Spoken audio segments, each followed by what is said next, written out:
intenten acomodarse lo más cerca posible del púlpito, no del altar. De hecho, hay tocar un logo de pulmones. ¿Okay?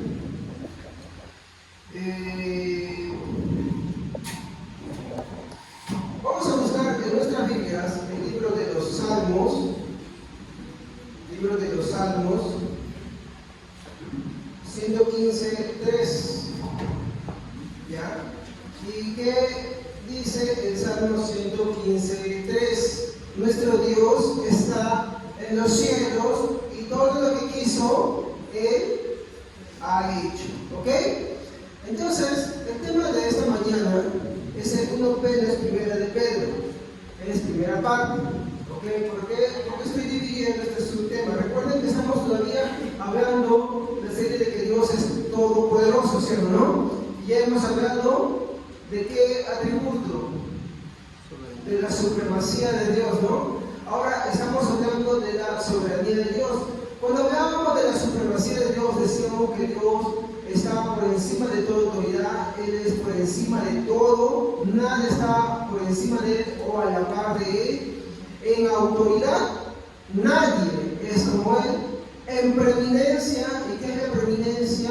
En primer lugar, la preferencia, la predilección, nadie está a la par de Él. ¿Ok?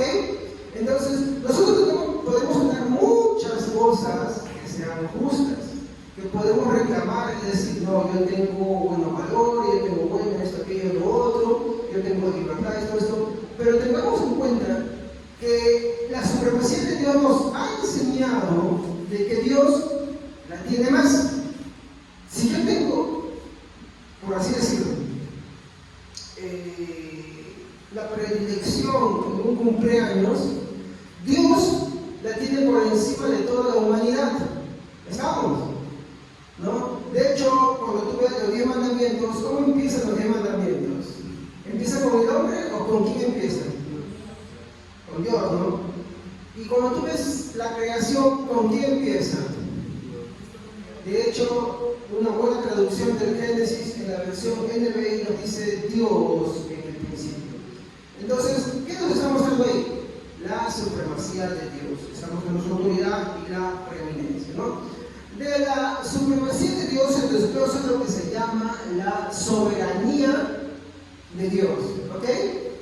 Cuando hablamos de la soberanía de Dios, hablamos de que la soberanía de Dios es el ejercicio de la supremacía de Dios sobre toda su creación. Entonces, si decimos en la supremacía que Dios tiene autoridad, que Dios tiene preeminencia, cuando hablamos de la soberanía de Dios, estamos diciendo que su autoridad se va a ejercer. ¿Estamos? ¿Qué es un funcionario público sin autoridad? ¿Estamos hasta ahí? ¿Qué es, por ejemplo, un alcalde si no puede ejercer autoridad sobre el municipio? ¿Estamos? Eso es lo que vendría a ser la soberanía de Dios. ¿Ok? ¿Me escuchan claro? No escucha con eco que se junta por allá. Mi intención es que se escuche lo más claro posible. Entonces, dentro de la sección de la soberanía hay ciertos reclamos.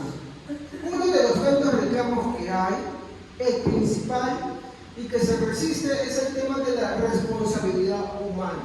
Y estuvimos tocando ciertos aspectos de ello la semana pasada. Hoy vamos a continuar entrando de lleno a lo que es este problema. ¿Cómo es la responsabilidad humana sobre la soberanía de Dios? Nosotros afirmamos la soberanía de Dios sobre todas las cosas. La responsabilidad humana, la negamos, nosotros creemos en la responsabilidad humana también. Pero está el extremo en el cual la responsabilidad humana lo que busca es aplastar la soberanía de Dios, ponerlo en primer lugar, y eso está mal. Entonces, ¿cuál es el equilibrio? ¿Cómo es la soberanía de Dios con la responsabilidad humana? Eso es lo que quiero tratar en esta mañana. ¿Ok? Muy bien. ¿Cómo empieza el texto del Salmo 115:3? ¿Qué es lo que dice? Estamos hablando del Salmo 115, versículo 3. ¿Cómo empieza? Punto. ¿Qué dice? No, el versículo 3. Uno solo, a ver.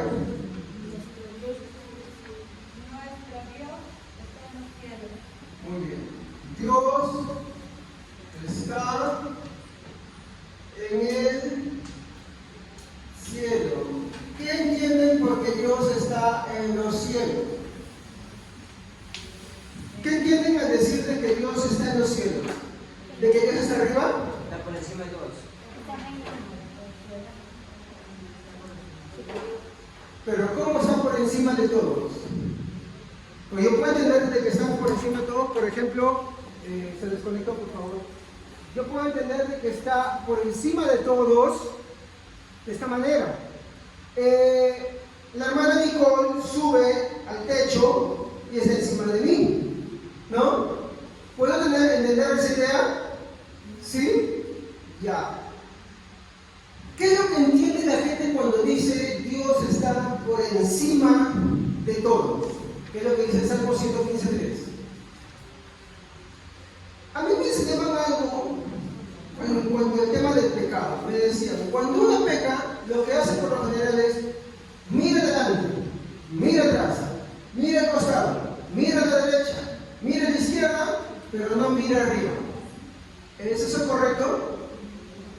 O sea, tú estás pecando, qué sé yo, estás fornicando, estás adulterando, y uno dice, mira adelante, mira atrás, mira a la izquierda, mira a la derecha, pero no mira arriba. ¿Será eso correcto? ¿Por qué no es correcto?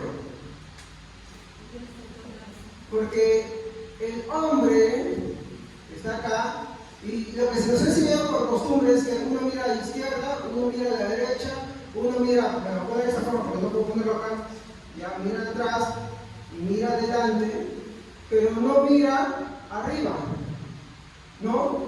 ¿Y cuál es la idea? De que Dios está arriba, ¿sí o no? Ya. El problema es que si nosotros decimos de que Dios está arriba, estamos posicionándolo en un solo lugar. Y esto contradice la omnipresencia, aunque suena bonito, contradice la omnipresencia de Dios. Y así un chiquito que ya estamos aprendiendo otro atributo. La omnipresencia de Dios, ¿qué nos dice? De que Dios se encuentra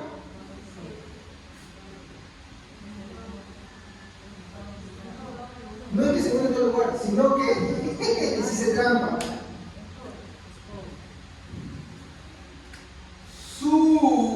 Esto es lo correcto, ¿no?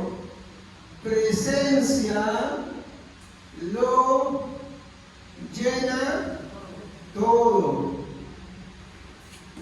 Entonces, esa forma de predicar, de que cuando uno va a pecar, sea fornicación, adulterio, X pecados que puedan haber, mi hermano, hasta incluso chismear, hablar mal, de que Dios, cuando pecamos solamente miramos atrás, miramos izquierda, derecha, aquí y no miramos arriba, está equivocado. Ya que si nosotros decimos de que Dios está arriba, entonces estamos diciendo que Dios solamente se encuentra arriba y contradecimos este atributo. ¿Se da cuenta? Pero es importante saber el atributo de Dios. Entonces, eso no es correcto. ¿Qué es lo correcto?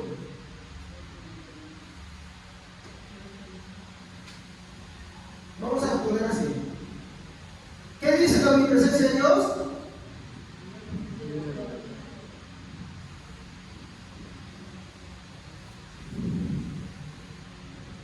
Su presencia.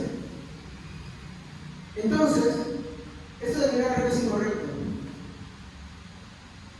¿Estamos? Sí. Cuando uno peca, está pecando en el rostro de Dios. Siempre tomo un ejemplo. Un joven fornicaría en la cara de su padre, no, le daría vergüenza. Una esposa adulteraría con otro hombre delante del rostro de su esposo, no. Un hombre adulteraría con otra mujer en el rostro de su mujer, no. ¿Sí o no? Para decir que sí, hay que tener un problema mental. Discúlpenme, pero es la verdad. Porque la vergüenza, el hecho de esconderse y todo eso, va parte de la naturaleza humana. Entonces, cuando uno peca, está pecando en la misma presencia de Dios, en el rostro de Dios. Por eso el pecado es grave delante de Dios. ¿Ok? Entonces, el texto dice, Dios está en el cielo. ¿A qué se está refiriendo?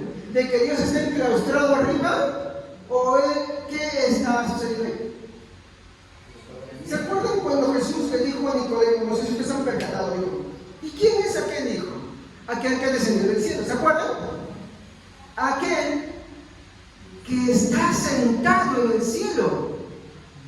Total, ¿está hablando con Nicodemo o está sentado en el cielo? ¿Cuál de las dos? Las dos. Porque en Jesús las dos naturalezas son reunidas, tanto la humana como la divina. La humana está hablando con Nicodemo y la divina también está ahí, pero como su presencia no puede ser contenida por su naturaleza humana, también está allá. ¿Y a qué se refiere eso? De que cuando está diciendo Dios está en los cielos, se está refiriendo a su autoridad y preeminencia, ¿no? Preeminencia. ¿Lo entendieron? Ahora sí, cada vez que ustedes encuentren un texto que dice Dios está en los cielos, Dios, lo que está hablando es de su autoridad y de su preeminencia. ¿Ya? No de que Él está enclaustrado ahí. Entonces, cada vez que pueden ustedes que Dios se acerca y mira, Dios se aleja, no es que Él literalmente se está yendo y hay un lugar en el que Él no está. No. Sino que, según el contexto, alguno de sus atributos, ya sea la justicia o su amor, se están mostrando con una intensidad en ese momento. Pastor, usted nos ha explicado de que también nosotros se manifiesta, obvio. Cuando se manifiesta su amor, lo que está reteniendo es su ira. ¿Sí o no? Y se está mostrando también, porque alguien tuvo que pagarla a la vez. ¿Y quién es eso? Explico. Se manifiestan todos los atributos en conjunto, pero un atributo específicamente se está manifestando dependiendo de qué está hablando y a quién se está dirigiendo. Entonces entendamos eso. ¿Ya? Habla de su autoridad y de su preeminencia. Muy bien. ¿Qué más dice el versículo? Cada vez que dice por encima, este versículo está diciendo encima, en pocas palabras, que Dios está por encima, en autoridad y preeminencia. Dos, ¿qué más dice el versículo?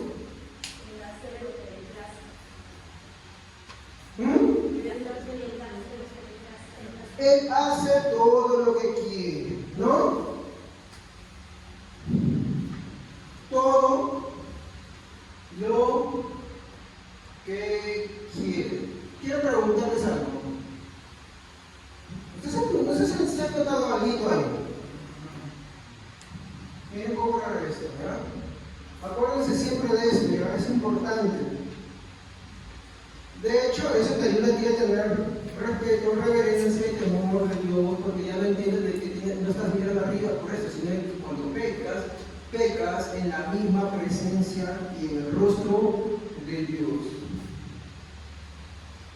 ¿Se han percatado de que no menciona en ningún momento al hombre? ¿Dice el hombre? De hecho, si tú lees todo el Salmos, hasta el versículo 8 no menciona nada del hombre. En el versículo 8 empieza a hablar de la actitud del hombre en contra de cuando se va en pos de la idolatría y cómo debería de ser. Pero cuando está hablando de este tema, hasta el versículo 7, el hombre no pinta para nada. Entonces, no menciona para nada al hombre. Estoy poniendo mensa. Hermano, como quieren correcta Alicia. No menciona al hombre. ¿Ok? ¿Han notado eso? ¿O sí dice el hombre ahí? Como les digo, por lo menos hasta el versículo 8 no menciona nada del hombre, ¿sí o no? ¿O menciona al hombre? Lo mismo, de repente yo me estoy equivocando, hermano. ¿No? Adelante, menciona al hombre. Con el medio, ¿me gusta que menciona al hombre? ¿Menciona? Como les digo, se va muy fácil. Desde el versículo 1 hasta el 7, por lo más hasta el 8 no menciona nada del hombre. ¿No? Atrás, ¿menciona al hombre? ¿Ustedes ven en su Biblia que menciona al hombre? No, ¿verdad? Muy bien. No menciona en ningún momento al hombre. Entonces, nos dice que Dios está en los cielos y todo, está hablando ya abajo, hablando de qué? Toda su creación. ¿Y qué sucede con toda su creación? Hace su voluntad. Dios está arriba en los cielos y entienden que no es un estado en el cual Él está arriba y como un Dios lejano, como en las culturas paganas se está mirando y lejos, no, sino que su presencia lo abarca todo. Y cuando Él está diciendo que Dios está allá arriba en los cielos, se está refiriendo a su autoridad, a su preeminencia, a su potestad. ¿Estamos? Y cuando menciona de todo lo que está abajo, lo que se está refiriendo es toda su creación. ¿Por qué? Porque podemos decir que algo se acerca a Dios o es igual a Dios. No. Nada que haya sido creado se acerca siquiera a Dios o es igual a Dios. Ni los ángeles, ni el ser humano, ni ninguna cosa creada, por más majestuosa que sea. De hecho, Satanás fue el ángel más perfecto, ¿no? Que fue creado. Y su pecado fue, ¿no? Según lo que se manifiesta, ¿no? Algunos teólogos concluyen esto es que tan solo acercarse un poco, ni siquiera ser igual a Dios, siquiera acercarse un poco a Dios, y abajo. ¿Entienden? Abajo de la gracia de Dios, caído de la gracia de Dios. Entonces, este versículo ya nos dice mucho de que, si esto nos está hablando de la preeminencia, de la supremacía, este nos habla de la. Así se entiende la soberanía de Dios. ¿Ok? Muy bien. ¿Sí? Ah, sí, gracias. Ya está. Muy bien. En su soberanía, y acá quiero que me escuchen porque acá viene el tema de la responsabilidad. En su soberanía, el Señor, escuchen, y acá estoy viendo el versículo ya.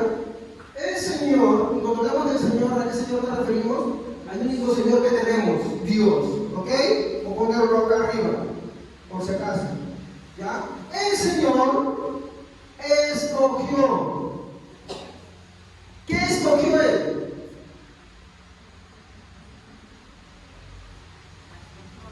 Colocar. Atento, por favor. ¿Y qué escogió colocar, hermanos? Miren atentamente. El Señor, en su soberanía, escogió colocar a cada una de sus criaturas en la mejor posición que a Él mejor le pareció, ya sea honra o deshonra. ¿Ya? En cualquiera de esas dos posiciones. Yo sé que ahorita esto causa mucho escándalo y les voy a explicar a la luz de la Biblia cómo se entiende esto. Para esto, mi hermano, tenemos que irnos un ratito al libro de Romanos. De hecho, creo que nos vamos a quedar en Romanos porque los dos únicos libros que vamos a citar en esta mañana va a ser Romanos. No pretendo hacer un estudio de Romanos porque, de hecho, explicar Romanos es muy extenso, hermano. Así que yo solamente voy a dar pequeñas pinceladas, ¿ok? Solamente voy a dar pequeñas pinceladas que son motivo, mi hermano, como para despertar nuestra curiosidad sobre lo que Romanos nos está diciendo. De hecho, algo que me compartió mi esposa es porque el libro de Romanos se encuentra, mi hermano, en el primer lugar, y es porque es uno de los más completos, en el cual podemos encontrar todo el Evangelio predicado y enseñado ahí. ¿Ok? Romanos capítulo 9, versículo 18. Miren lo que dice. Yo voy a ir primero y después sí voy a pedir que ustedes me ayuden, ¿ya? 9, 18 al 25. Miren lo que dice. De manera que de quien quiere tiene misericordia, y al que quiere endurece. Algunos podrían decir, bastante penoso esto de colocar o lo que él piensa. No, esto es Romanos, capítulo 9, versículo 18. ¿Te das cuenta? No es algo que yo me he inventado, ahí está. ¿No? De manera que de quien quiere tiene misericordia y al que quiere endurece. Acá vemos que tiene misericordia, ¿ya? Y acá, ¿qué cosa dice? Hoy no pretendo explicar mucho cómo es que Dios endurece, no voy a hacer en otro servicio porque quiero resolver. Es verdad, hermanos, tenemos poco tiempo en un servicio para abarcar tanto. Así que lo que puedo hacer es avanzar lento y tranquilo este tema, ¿ok? De cómo Dios endurece lo trataré en otro tema. Muy bien. Entonces, ¿qué sigue diciendo? De manera que de quien quiere tiene misericordia y el que quiere endurecer, endurece. Pero me dirás, ¿por qué pues sin culpa? Acá hay una pregunta. ¿Por qué? ¿Quién ha resistido acaso su voluntad? Esta es una pregunta que le están haciendo y un reclamo que le están haciendo al apóstol Pablo. Miren cómo es su respuesta. Más antes. ¿Antes de qué? De este reclamo le está diciendo Pablo al que reclama: oh hombre, ¿quién eres tú para que alternes, discutas con Dios? Miren, yo quiero que lo lean. Dirá el vaso de barro al que lo formó: ¿por qué me has hecho así? ¿O no tiene potestad el alfarero sobre el barro para hacer de la misma masa un barro para honra y otro para deshonra? ¿Se acuerdan de lo que estaba viendo acá? ¿Ven? No estoy inventando nada. Dice, para entender, dirá el vaso, verso 20, dirá el vaso de barro al que lo formó: ¿por qué me has hecho así? Estas son preguntas, ¿no? ¿O no tiene potestad el alfarero sobre el barro para hacer de la misma masa un vaso de honra y otro de deshonra? Y si Dios, queriendo, dice acá, atento, mostrar su... ¿Por qué Dios hace un vaso de deshonra? Para mostrar qué cosa. Se lo pongo grande. Para mostrar qué cosa. Su ira. ¿No? Y hacer notorio su poder. Entonces tú dirás, pero Dios es malo, implacable. Mire lo que dice: soporta con mucha paciencia. Sí, Dios tiene paciencia, es un atributo, ¿saben? La paciencia de Dios es un atributo. ¿Por qué no le pasa nada al pecador? ¿Por qué a ese que vive la vida como quiere le va muy bien? ¿Por qué ese hermano que peca y vive su vida como le parece mejor a él no le sucede nada? ¿Por qué a unos sí, por qué a otros no? Porque con unos Dios manifiesta su ira más rápido y con otros la va reteniendo ahí en paciencia. Pero igual se la va a soltar en algún momento. Pero yo considero que eso es mucho peor. ¿Saben por qué? Porque es como el padre al cual hijo de los reyes te dice: te va a caer tu correo, te va a caer tu correo, y vas acumulando y tú vas así tomando méritos ahí, y llega un momento en que te la suelta todo con todo y eso es peor, ¿sí o no? ¿O me equivoco? Así funciona. ¿Y qué si Dios, queriendo mostrar su ira y hacer notorio su poder, soportó con mucha paciencia los vasos, ¿qué dice? Para misericordia? ¿Qué dice ahí? Para perdición. Oh, es muy claro. Pero solamente dice para perdición, para su ira, sino que especifica para destrucción. ¿Qué haces cuando algo no te sale bien? Muchas veces. Yo chantayo, el cólera, de hecho, ese es el Gehenna. El Gehenna es una representación donde que se tiraba todo lo que no sirve. ¿Y no sirve para quién? Para Dios. Por eso que los que creemos en Dios tenemos que buscar que nuestra vida sea útil para Dios servicialmente y no que nos moleste el servir a Dios. Porque si a ti te molesta servir a Dios, a ti te causa fastidio servir a Dios, ya eso dice mucho de tu cristianismo. ¿Está?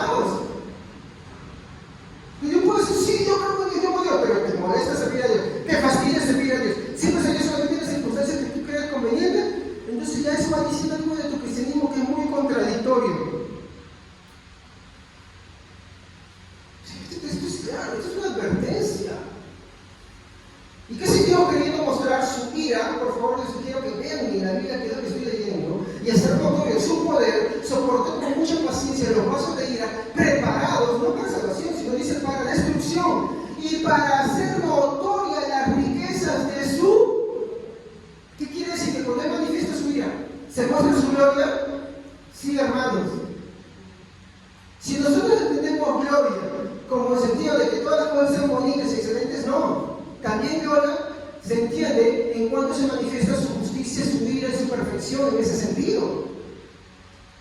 Pero al final todo es para su gloria, sean los de paso de honra como los de deshonra. Satanás cayó de la gloria de Dios porque pecó, mi hermano, y el hecho es que él no es salvo, él no va, mi hermano, a proceder, mi hermano, él está condenado para la destrucción, para el juicio eterno, mi hermano, y aún en esa circunstancia sirve para mostrar su gloria. Sí, y usted dirá, pero ¿cómo muestra su gloria? Bueno, el verso sigue diciendo, y para hacer notoria la riqueza de su gloria, dice, las mostró para con los vasos de misericordia, y acá dice algo, preparado de poniendo así de esta manera, ¿ya? Está diciendo algo antes, hermano, y si tú sigues leyendo la carta, empieza a hablar, hermano, de que uno es salvo, hermano, por un designio de Dios antes de la revelación. ¿Ok? Muy bien. Empecemos con el discernimiento del versículo. Unas pequeñas pinceladitas para recalcar otra vez. ¿Qué nos dice el versículo 18? Léanlo, por favor.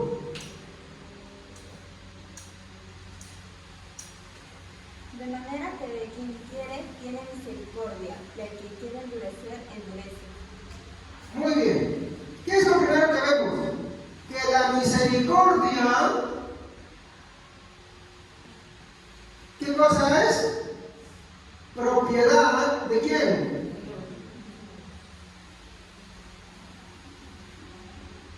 Propiedad de Dios. Acuérdense de eso. A ver, les voy a mostrar un ejemplo. Si yo tengo un reloj, ¿ya? Yo tengo un reloj, ¿ya? Este reloj, yo se lo puedo dar a quien yo deseo, o la persona puede exigirme a mí que yo se lo regale. ¿Por qué no puede exigirme que se lo regale? Porque es mío. Ah, no, justo vi los audífonos. Ahí iba a decir al hermano que estaba ahí con los audífonos que me regalara sus audífonos. Obvio me va a decir que no, porque es su propiedad. Pero digamos que en un gesto de bondad, él diga, sí te lo regalo. Y quiero regalarte. O yo veo a un hermano y yo sabes que te regalo mi reloj. O me regala su celular. Yo pregunto, ¿se lo regala a todo el mundo? ¿O solo quien él desea? Cuando tú vas en la calle, ¿le das limosna a todo el mundo? ¿A quién le das? Obvio que en el día se le cruzan 20, 30, si tú caminas en la calle, 20, 30 personas que te piden limosna. ¿Le das a las 20, 30 personas? ¿Qué pasa con las personas a las que no se los das?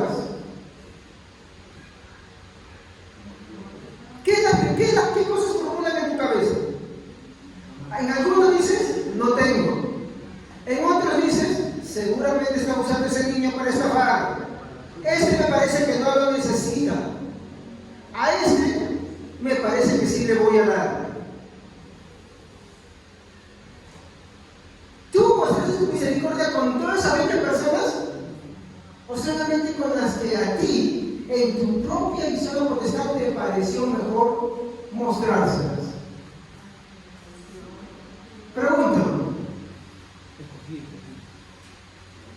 ¿Qué es eso? ¿No es eso escoger o no es escoger? ¿Me equivoco? Pues eso es lo que sucede con la misericordia de Dios. Él se la da a quien Él... Vuelve a leer el versículo 18, hermano. De manera que de quien quiere tiene misericordia, y al quien quiere endurecer, endurece. ¿Qué dice el versículo, hermanos? De manera que de quien Él, ¿qué dice? Hermanos, hay que leer claros. ¿Qué dice Él? ¿A quién se está refiriendo este Él? Dios. Y de quien Él quiere, Él tiene. Ese es punto indispensable para entender cómo funciona la responsabilidad humana. Para empezar, no estoy reflexionando, no se preocupe, voy a avanzar porque esto va a tomar varios servicios. Verso 18 dice: de manera que Él, de quien Él quiere, tiene, por lo tanto, su misericordia, no, mi hermano, su misericordia, para empezar, es propiedad de Dios. Y por consiguiente, voy a borrar esto. Si es propiedad, entonces quiere decir algo simple, que no es propiedad de quién. Exacto, no es propiedad del hombre, porque yo no puedo hacer con lo que no es mío nada. Imagínate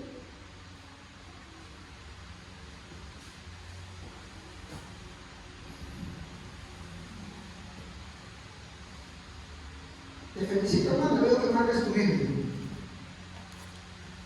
Me la presta y dice: uy, qué bonito.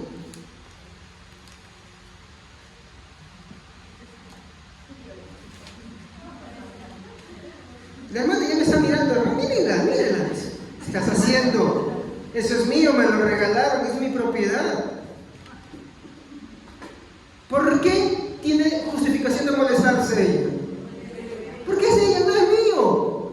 Entonces, si yo marco lo que no es mío, uso las cosas que no son mías como si fueran mías, entonces estoy haciendo o cometiendo un delito. Es como decir: el hermano que si tiene su carro y eso es su permiso, ya ves que voy a pasar por ahí. Y lo echamos encima del carro, voy por ahí. Se parece. ¿Por qué? ¿Por qué está mal eso? Porque no puedo hacer con lo que no es mío. Yo tengo una casa, se la alquilo a alguien, el inquilino va y se la alquila a otra persona. ¿Por qué es un delito esto? Porque no le pertenece. De la misma manera, la misericordia es propiedad del hombre, por consiguiente entendemos que no es propiedad, perdón, no es propiedad de Dios, por consiguiente entendemos que no es propiedad del hombre, una regla simple. Entonces, con lo que no es mío, no tengo potestad de hacer o deshacer. Yo no puedo decir por consiguiente: no, mira, ¿sabes qué? Porque tú eres buenito, porque no has sufrido, porque tú tienes un ambiente chévere, porque no estoy diciendo que hacer cosas malas esté bien, ¿no? De hecho, cuando lleguemos a la responsabilidad humana, vamos a ver que eso evidencia ciertas cosas. Lo que estoy diciendo es que yo no tengo la autoridad, y fe bien esto, no tengo la autoridad de decir que porque alguien ha sufrido, porque alguien hace buenas cosas, catalogarlo como alguien que es de Dios o que sirve a Dios. Tampoco puedo decir, y estoy que aclararlo, que alguien que no tiene la intención de congregar, ¿no?, sea salvo. No, no es salvo. Así me habla la Biblia, así me enseña, no lo es. ¿Entienden? De hecho, cuando tú lees en el contexto de Hebreo, cuando dice: Dios no tomará por inocente aquel que pisoteare la sangre de Cristo, con la cual fuimos sellados por el lavamiento de su sangre. Si tú ves en el contexto, está hablando de los que no quieren congregar, porque tú lees más abajito y te está refiriendo, dice, exhortando los unos a los otros cuando vean que el día se acerca más, y no dejando de congregar como algunos tienen por costumbre. Y tú sigues continuando leyendo y te das cuenta que te está diciendo que los que no congregan, los que desprecian, esos que no valoran congregarse en la iglesia, están perdidos, no son cristianos. En ese contexto se aplica verdaderamente el texto. Por eso es bueno leer la Biblia completita.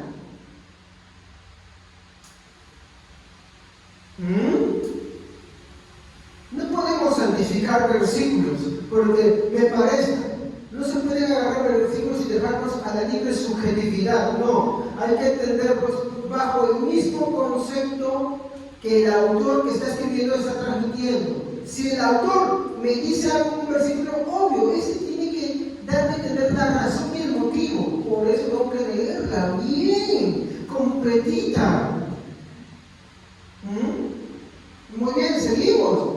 Verso 19, ¿qué nos dice?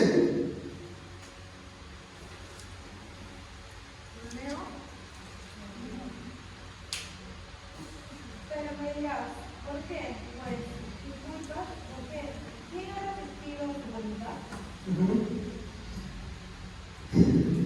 A ver, léelo un poquito para que todos lo escuchen, por favor. Fuerte, fuerte, fuerte, para que todos lo escuchen claro. Este es el reclamo de muchos. Pero me dirás, ¿por qué?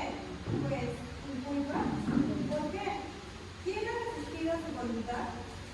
Entonces viene lo que se lamenta, dice, ay, ¿por qué culpa a Dios? Si como tú dices, la tú eres la soberanía de Dios, que Dios lo hace todo, entonces ¿por qué culpa a Dios? ¿Por qué mi culpa? Obvio, esas no son palabras de Pablo. Vean que Pablo está hablando en palabras de alguien que está diciendo eso. De hecho, Pablo va a usar esa forma de escribir en toda su carta de Pablo, en toda su carta de Romanos. Está usando palabras de aquellos que no entienden el Evangelio, de que no son salvos, que quieren vivir su vida como les da la gana. Entonces Pablo les está respondiendo a ellos. Y acá vemos un reclamo. El versículo 19 es un reclamo. Prácticamente muestra la pecaminosidad de alguien que se está queriendo esconder, que está diciendo, bueno, está burlándose en pocas palabras de la soberanía de Dios. Está diciendo, bueno, entonces ya, si Dios es soberano, Dios no tiene de la entonces ¿por qué culpa del pecado? El pobrecito no es aquel que vive la vida condenado para la perdición. Es lo que está diciendo. Porque hermanos, eso ya lo decían antes. Hoy es un reciclado nada más. De hecho, antes lo formulaba mejor todavía.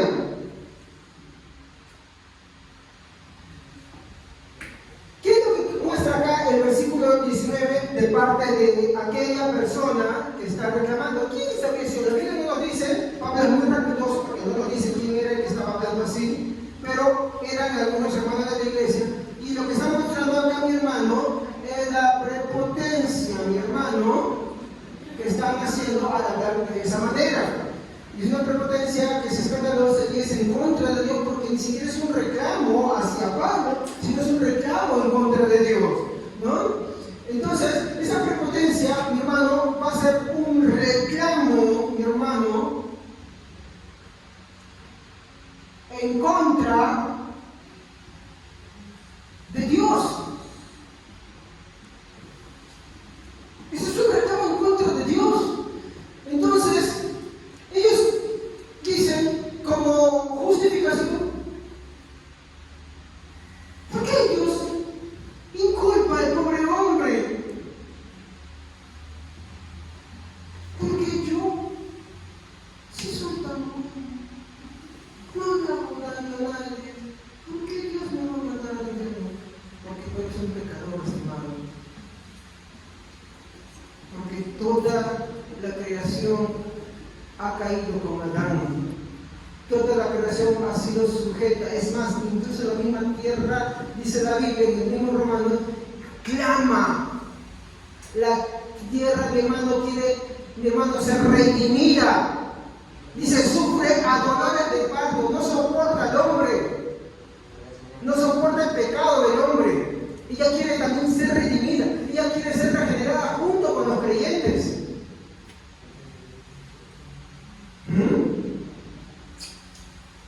Entonces, ¿por qué inculpa? Si hay hombres tan buenos. Buenos para los demás seres humanos, sí. Yo puedo hacerte muchas obras de bien, hermano, y tú me puedes considerar bueno, pero no para Dios. Porque Dios no tiene en cuenta esas cosas. Buenos ante los hombres.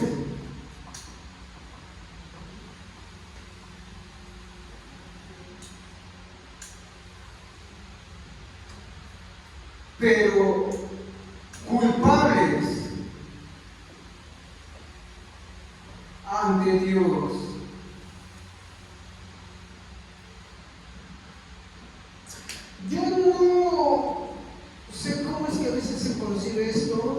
pero les quiero decir que a veces los cristianos pecamos de algo. Nos olvidamos que somos tan pecadores como el que está afuera. De hecho, yo creo en la seguridad de la salvación. Sé que soy salvo. Vamos a ver ese diagrama acá. Por acá estoy yo, hombre pequeño abajo, y acá está Dios. Por este lado, yo creo que la salvación, mi hermano, la tengo en Cristo. Confío en Cristo. ¿Estamos? Yo confío en Cristo. Creo en la seguridad de la salvación. Pero no creo en la seguridad de la salvación, ¿no? Por mirarme a mí, sino creo en la seguridad de la salvación mirando aquí, mi hermano. ¿Dónde está mi cuadro? ¿A quién? Exacto. Pero eso es cuando yo miro hacia acá. Pero cuando yo me miro a mí, ¿qué es lo que veo?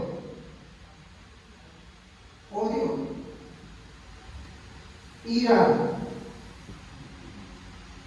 deseos pecaminosos. ¿Qué más veo? Uy, y la lista se empieza a hacer larga. No me miren a mí, miren si ustedes también, hermano, no sean chistosos. Ninguno se salva de eso. Entonces, cuando yo me veo a mí, la respuesta es pecador. Merezco el infierno. Entonces, como yo me veo así, pecador, que merezco el infierno, ¿qué es lo que me queda? Miro a Dios. Así funciona. Así funciona, de esa manera.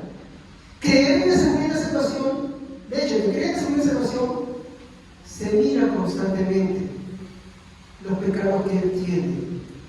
Y ahí volvemos al mensaje que el hermano Evelyn predicaba en el Sermón del Monte.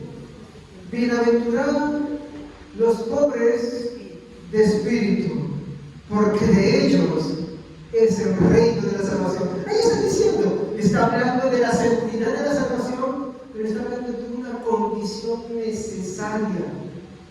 Una condición necesaria es algo que necesariamente tiene que estar. ¿Y qué es eso? Que el hombre ante Dios es un pobre, miserable, sin ningún mérito. ¿Estamos? Muy bien. Entonces, el versículo 19 muestra la labor de hombres que no tienen temor de Dios. Posiblemente, porque era la carta que estaba dirigida a una iglesia, hombres dentro de la iglesia, tanto de la comunidad judía como de la comunidad gentil, que cuando Pablo les empieza a predicar, mi hermano, y les empieza a hablar, mi hermano, sobre todos estos temas, ellos dicen, entonces, ya, si Dios es escogido, porque ellos no soportaban a los judíos y los judíos no soportaban a los gentiles. Hubo un momento que pasó esto, ¿ya? Si no ya el contexto histórico de los romanos, de la carta, todas las Biblias la tienen, hermano, en todas las Biblias está. Entonces, cuando ustedes van a ver eso, van a ver gente inconforme, como se arrepienten, dicen, ¿cómo es posible que los gentiles hayan sido con nosotros juntamente destinados para la salvación? Y cómo los gentiles dicen, pero si Dios ha desechado a Israel, ¿cómo es posible que este remanente de los judíos esté también con nosotros? Entonces, Pablo les da un sermón para ambos. Y les está hablando de qué cosa? Que de Dios escogió tanto de lo uno de lo otro, y estos son los capítulos antes de Romanos, y hizo un solo, eso está en Romanos, hermano. Entonces, que esta elección no proviene del hombre, sino proviene de Dios. Y si Dios la hizo, entonces ¿por qué se andan repeliendo entre ellos? Son hermanos. Son hermanos en Cristo. Y como son hermanos en Cristo, tienen que entender que el nexo que los une entre ellos es que Dios escogió tanto al uno como al otro. Y los escogió para salvación. Y no así a muchos otros, que es lo que el verso 18 está mostrando, ¿no? De que Dios libremente escoge a quienes y a quienes no. ¿Qué te está diciendo? Hermano, tú sé humilde, porque Dios te escogió para salvación. Tú que eres joven, por lo tanto no desprecies a los mayores. Hermano, usted que es mayor, no desprecie a los jóvenes, porque Dios le escogió para salvación.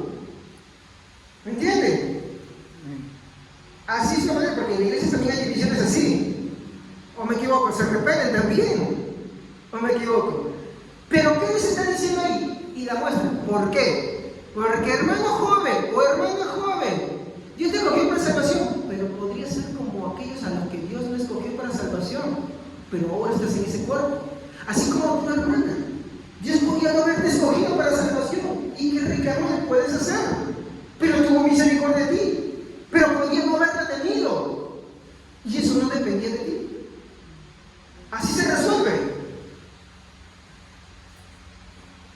Entonces, acá vamos a reclamar de un hombre que con prepotencia reclama contra Dios, ¿no? Inculpa, mi hermano. Entonces, vemos que los hombres no pueden ser, mi hermano, buenos, o pueden ser buenos ante los demás hombres, pero son culpables ante Dios. Hay que entender esto. El hecho de considerar bueno, mi hermano, es bueno muchas veces al respecto que, por ejemplo, si yo le hago un favor a alguien dándole algo, inmediatamente la persona es agradecida conmigo, ¿sí o no?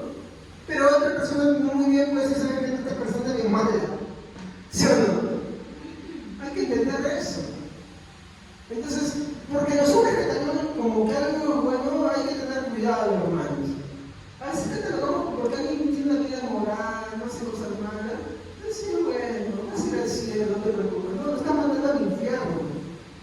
Le está mandando derechito, sí. Si tú tienes una mamá, un papá, un hermano, una hermana que no cree en Cristo, no creas que porque él no hace daño a nadie, que eres una persona que se va a ir al cielo. No, se va al infierno. Sí, hermano, discúlpeme que me diga sin tanto reparo. No, se va al infierno, derechito. Derechito. ¿Por qué? Porque el hecho de la salvación consiste en una elección de Dios, y esa elección de Dios se va a mostrar en evidencias. Una de las evidencias es esta. Yo no digo que todos los que están acá son salvos.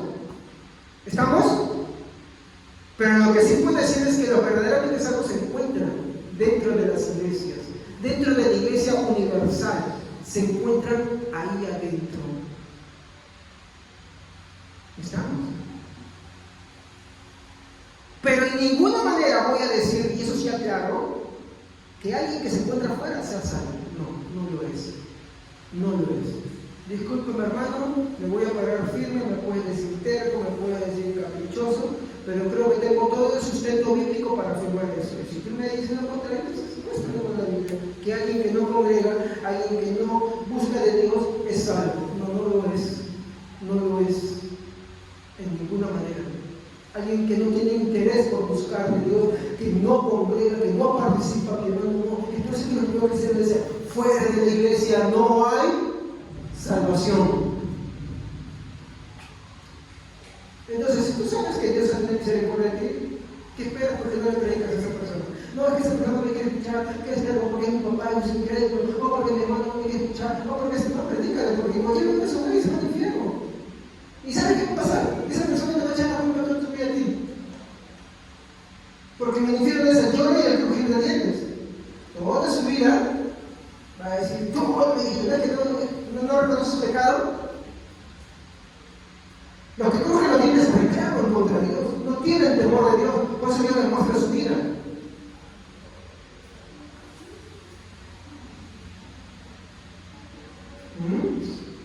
Seguimos. Entonces vemos acá que ellos dicen, no, nadie resiste su voluntad. ¿No? Sí, entonces nadie resiste su voluntad. ¿De quién está hablando? De Dios ya. Nadie le resiste a Dios. Entonces, si nadie le resiste a Dios, ¿dónde está lo culpable? ¿Por qué culpable? ¿Por qué, pues? ¿Por qué, pastor? ¿Por qué? ¿Por qué inculpa entonces? ¿Por qué inculpa a Dios? ¿Por qué inculpa al hombre pobrecito, al hombre bueno que no lo ha hecho? Mira, hermanos, les voy a decir algo así bien claro.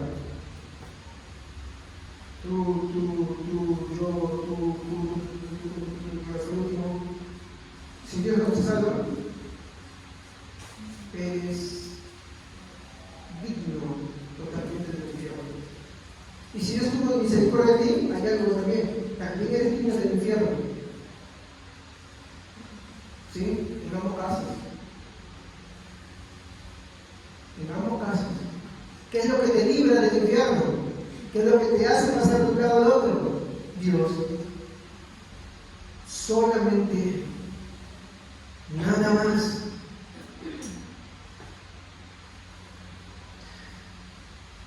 ¿Por qué pues inculpa si nadie resiste su voluntad? Entonces, somos inocentes, porque acá viene el tema de la responsabilidad. Bueno, voy a borrar esto, ¿ya? Entonces, si es, estamos viendo el versículo 19.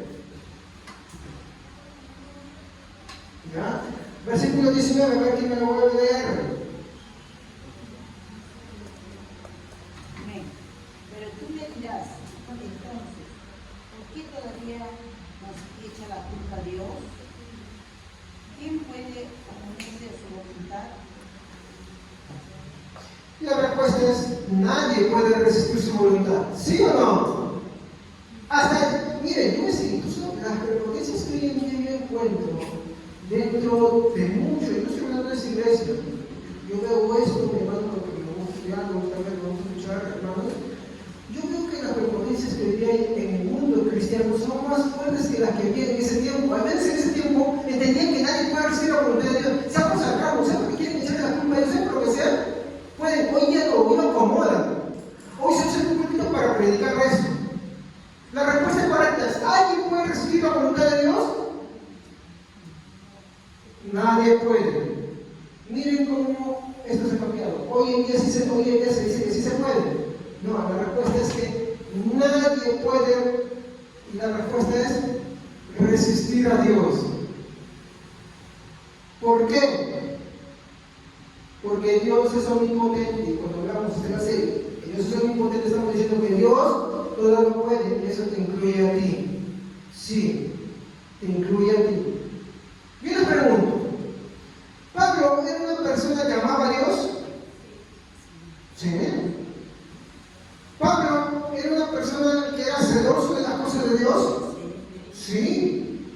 ¿Pablo era una persona que buscaba mantener puro el mensaje de Dios? Sí.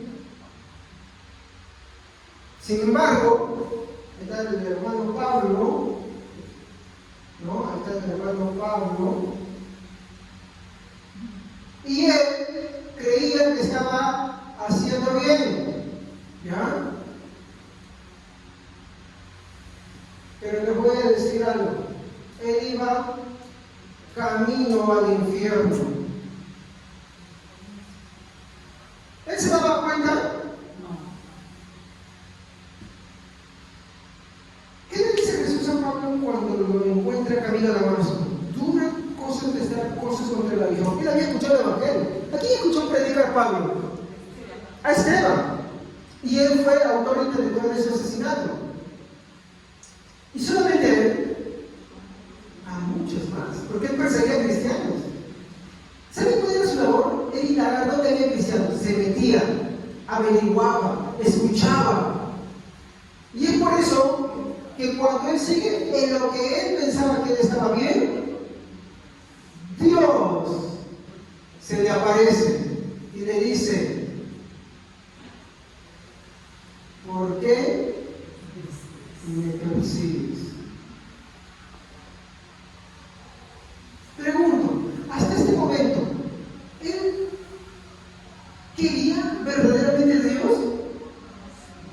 No, él quería su propia justicia, él creía que quería de Dios. Hermanos, tengamos cuidado. En este mundo hay mucha gente que cree querer de Dios, que cree hacer la justicia de Dios, pero va camino al infierno. Solamente el único que da Dios, el único que da misericordia es Dios. Y es que en el trayecto común y corriente Dios se le aparece y le dice, yo soy Jesús a quien tú persigues.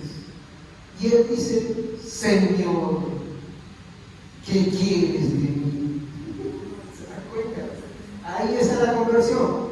Ve a la calle de Chiquera, de ahí entra en Damasco.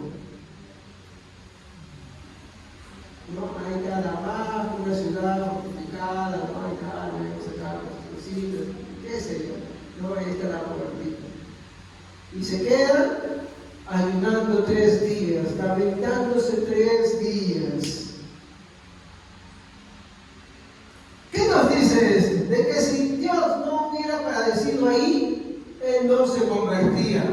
Pero esto es porque dice, cuando él habla con, no con este profeta, pero sí, ya me olvidé el nombre con quien habló para que le vuelva la vista. Él dice, Saulo me es instrumento escogido. Y cuando vemos todo esto escogido, vemos que esto se remonta hasta antes de la creación. ¿Se dan cuenta? Solamente que Dios ya lo estaba cumpliendo acá, en este punto. Pero ya había sido escogido. Por eso Pablo dice, todo cuanto sabía, todo cuanto lo hacía,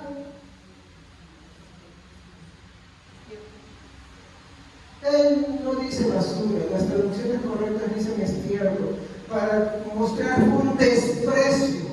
Todo cuanto sabía, todo cuanto esto, todo cuanto lo otro, lo tengo por estiércol. Ese pecado, eso es lo que él dice, como lo más inmundo que existe. ¿Se dan cuenta? ¿Por qué? Porque él reconoce que Cristo lo amó desde antes de la fundación del mundo, por eso lo escogió. Por eso es que Pablo, mi hermano, no es que se casa, él deja todo. Él deja todo por servir a Dios, porque él entendió eso. Él no entendió por qué fue salvo, él entendió la razón por la que él fue salvo. Él no es que se arrepintió porque entendía el Evangelio. De hecho, cuando le predica a Esteban, fue consciente de la predicación de Esteban que se puede haber entendido, ¿no? Y ahí haberse convertido, pero no. La conversión de Pablo muestra, hermanos, la soberanía de Dios en contra de la obstinación del hombre. Continuamos. Hoy todavía no voy a este traje.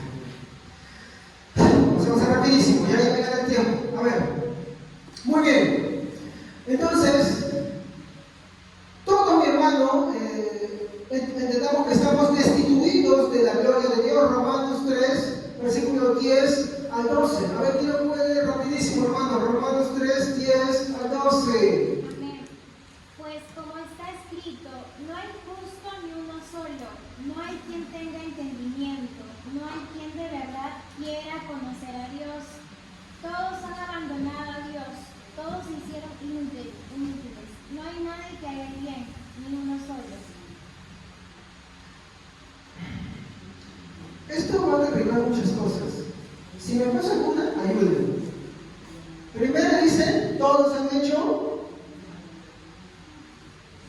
Han abandonado. Todos abandonaron. ¿A quién? ¿Sabes que Pablo le escribe a las dos comunidades que están dentro de la iglesia, tanto judía como griega? Esto no está hablando mundanos, hermano. Esto no es una carta que para que la otra es la iglesia. Todos abandonaron a Dios. Todos se han hecho inútiles para Dios. ¿Qué más? A ver, léetelo por favor otra vez.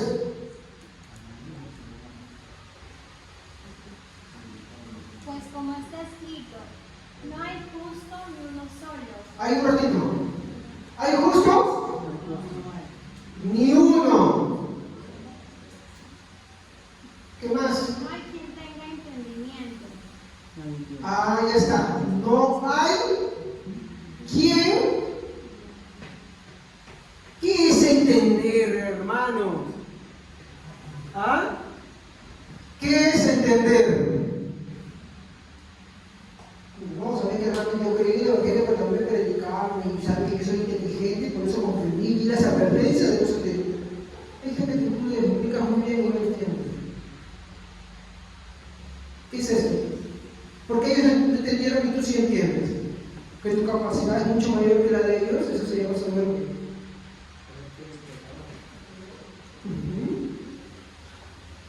Mira lo que dice, hermano. Todos se han hecho inútiles para Dios, abandonaron a Dios. Ni uno es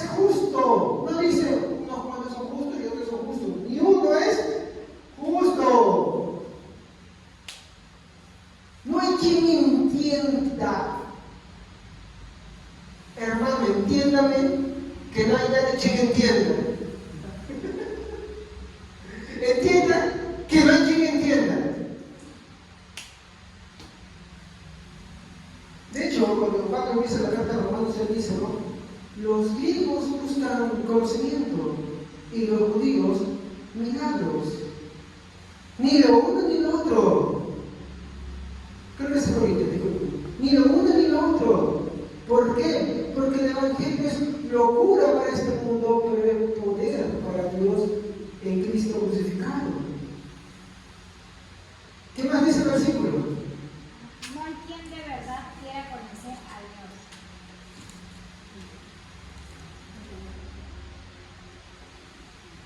Dios. Nadie quiere conocer, y eso te incluye a ti, hermano. Ay, no, hermano, no. ¿Usted se pasó conmigo? ¿Usted se pasó conmigo?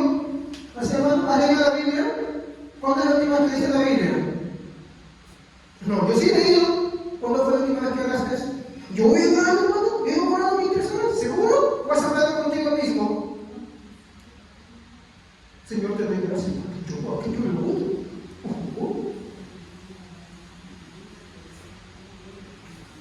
Hasta yo oro conmigo mismo. Me toca repetir eso porque me doy cuenta. Estoy orando de la Biblia y me metió otra cosa en la cabeza. Estoy leyendo y estoy tratando de pegar el celular.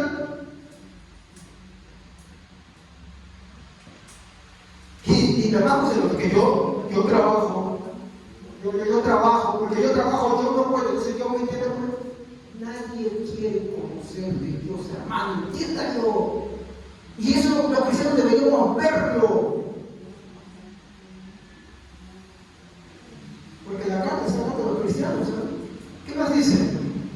Todos han abandonado a Dios, todos han sido inútiles, no hay nadie que haga el bien. ¿Cómo? No hay nadie que haga el bien, ni uno solo.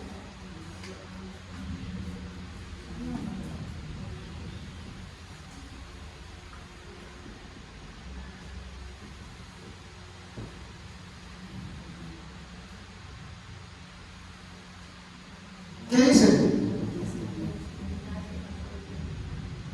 ¿Qué dice, hermanos? Nadie hace el bien.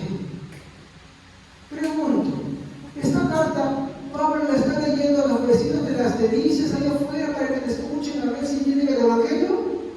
¿A quién se le está diciendo? A usted, querido hermano, a usted, mi hermana.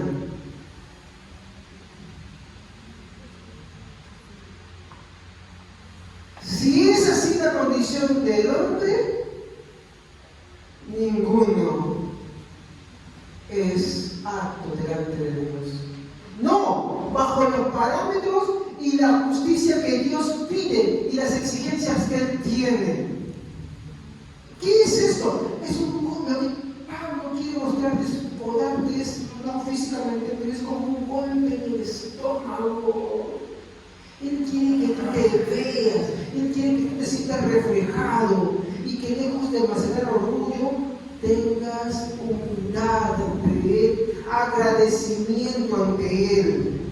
Él quiere incomodarte. Ese es el objetivo de Pablo. Él no quiere elevarte a la categoría del supercristiano, no. Él quiere incomodarte. Sí.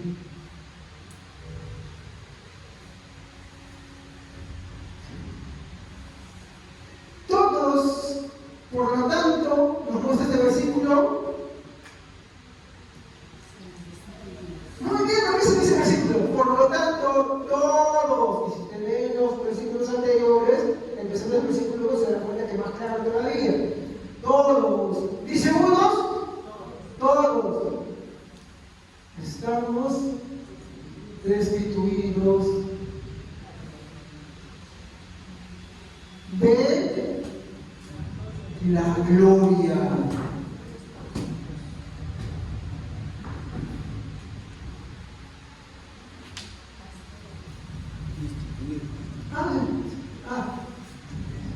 Ya, perdón.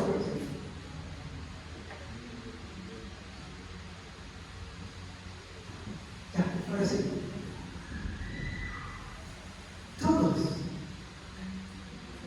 Todos absolutamente es un todo. El texto no dice unos. El texto no dice esto sí y esto no, dice todos. Y todos es todos. ¿Con qué objetivo es esto? Para brindar la única causa de la cual procede la salvación y de la que no procede la salvación también. Y aquí vamos a entrar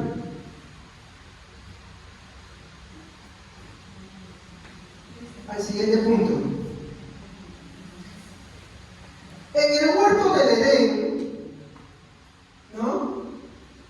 Ahí está el huerto del Edén, ¿no? Disculpe que bonito así, ¿no? Y acá está, una serpiente, y acá está Adán.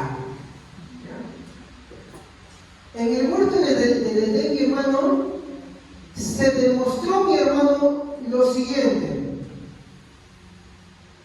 ¿Qué se mostró acá?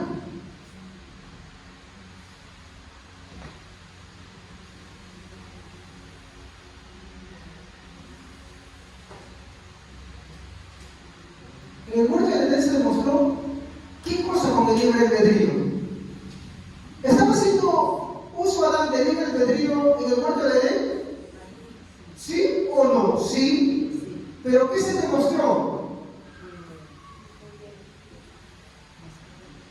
Que no es suficiente.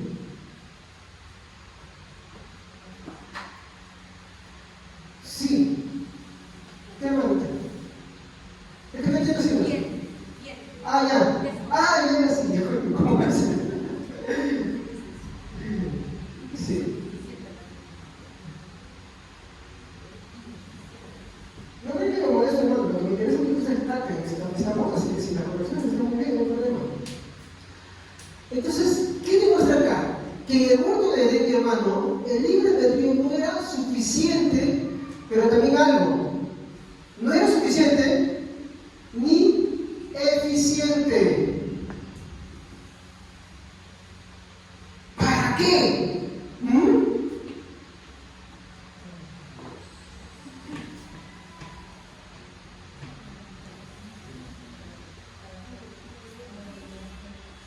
Para obedecer a Dios.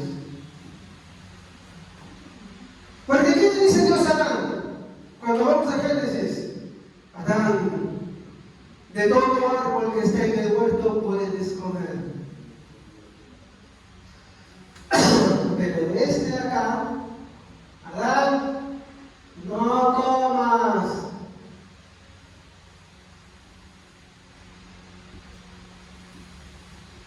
¿Y qué hizo Adán con su libre albedrío? Les voy a preguntar. Adán, mi hermano, fue en la creación de Dios del inicio la cúspide de la creación. Ningún ser había sido hecho a imagen y semejanza de Dios.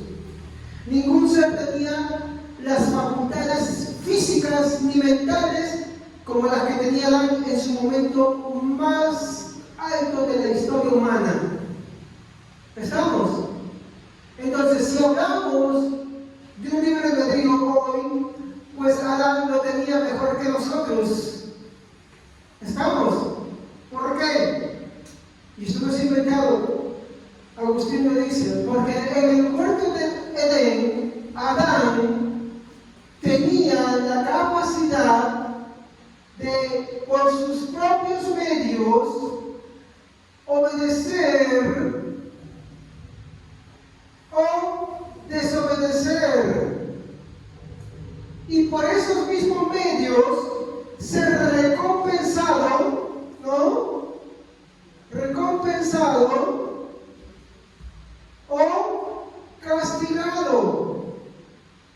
¿Qué quiere decir? Que si nacía bien, podía ser observado, recompensado en base a su propio mérito.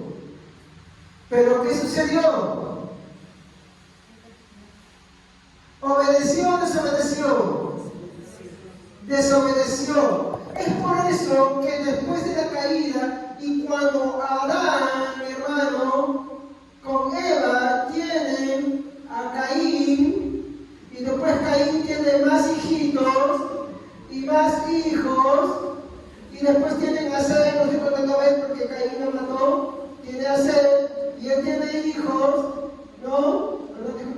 Me salen como palitos, y así sucesivamente. Todos después de Adán tienen una maldición, y es que ahora tienen la incapacidad de dejar de pecar. ¿O tú no pecas? ¿Estás seguro que desde anoche sería no pecado en algo? De hecho, hoy tengo un amigo que dice, porque hay muchos pecadores.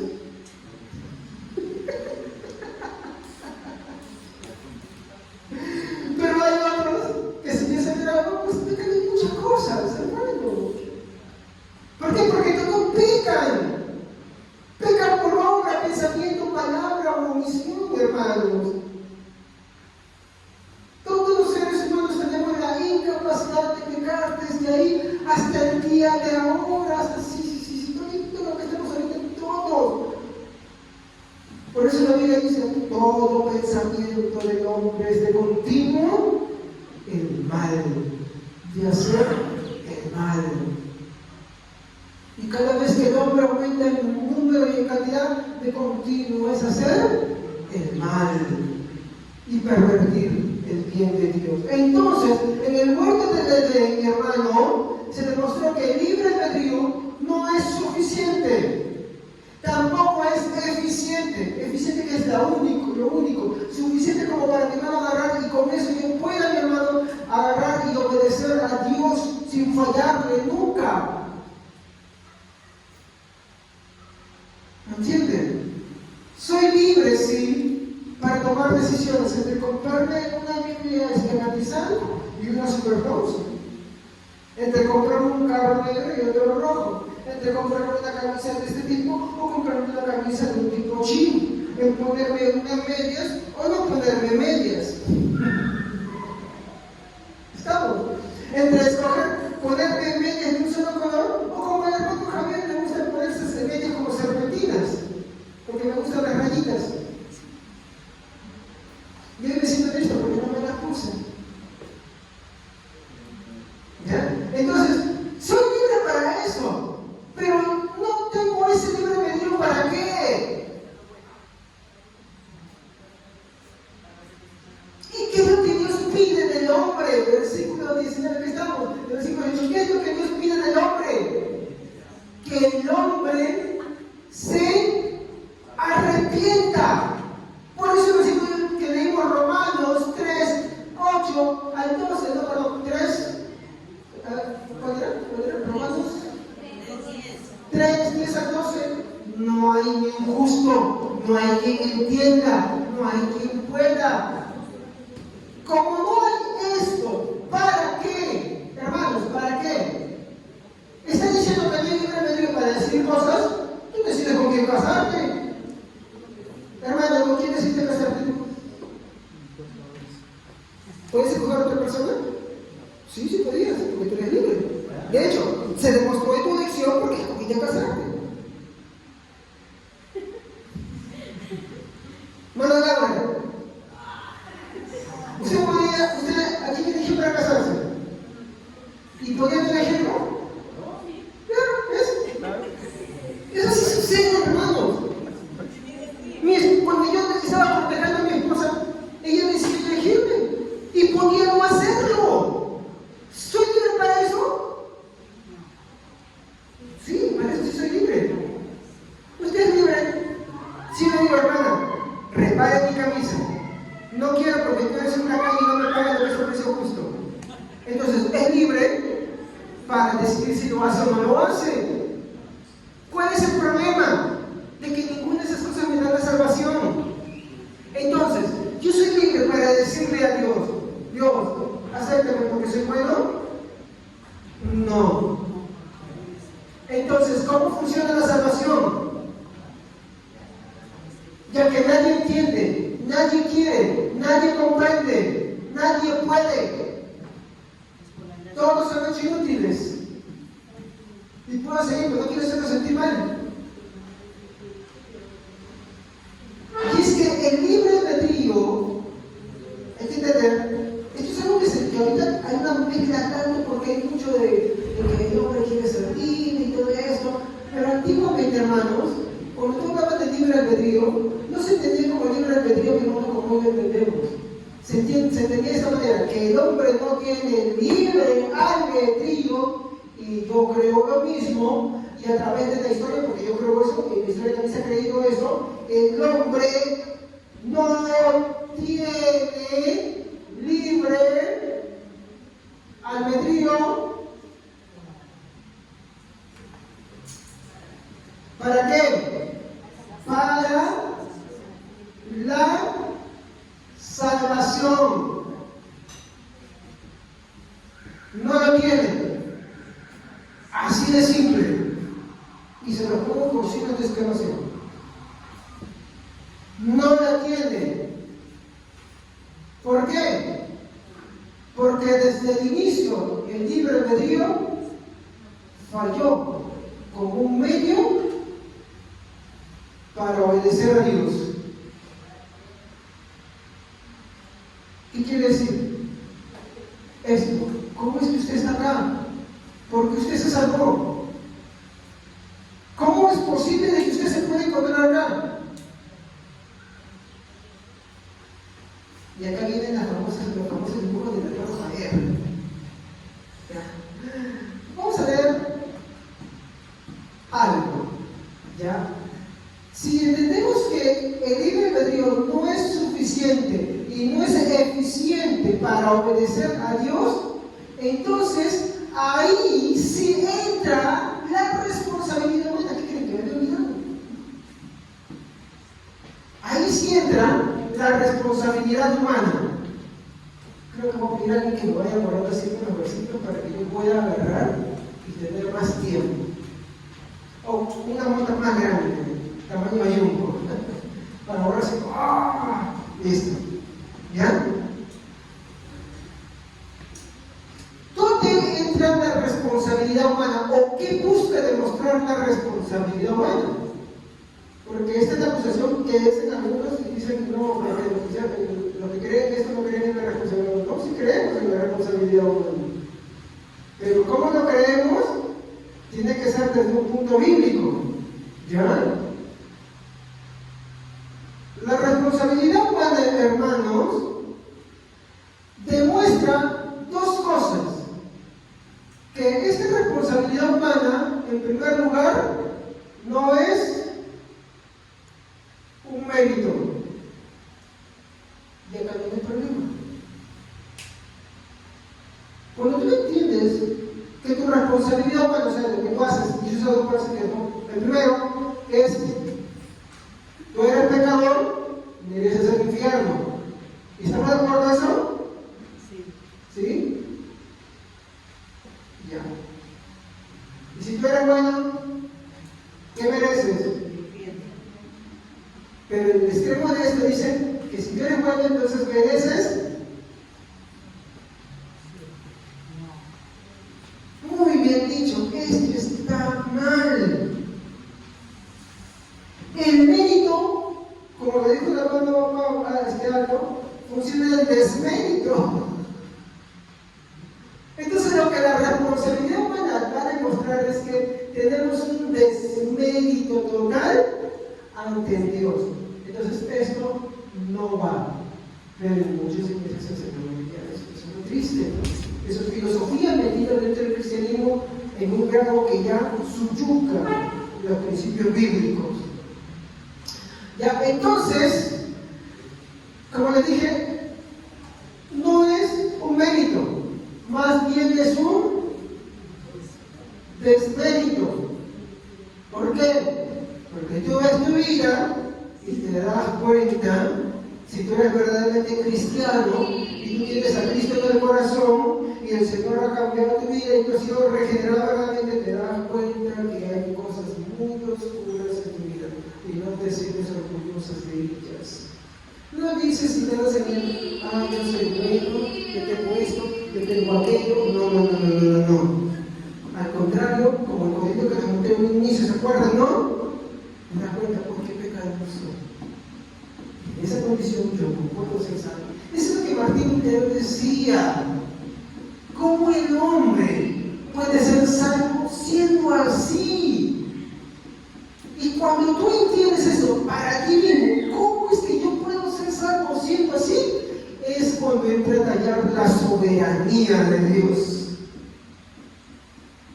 ¿Estamos? Y eso no es una permisividad para pecar. Tienes que predicar en su día. Eso no es una permisividad para pecar. Al contrario, el que entiende eso dice, ya no quiero pecar.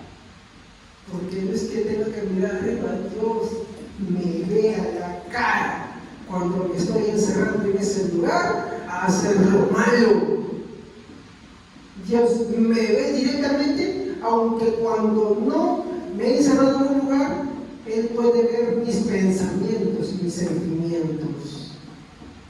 Entonces, cuando eso estoy así, es que el que es verdaderamente cristiano hace la siguiente pregunta: ¿cómo es que siendo así puedo ser salvo? Y ahí entra la confianza absoluta en el Señor. ¿Seguimos? Entonces, tenemos versículos como Juan 15:5 que nos dice: separados de mí, nada podéis hacer. Juan 15:5. ¿Y qué nos dice Juan 8:36? A ver, rapidísimo, hermanos. Juan 8:36.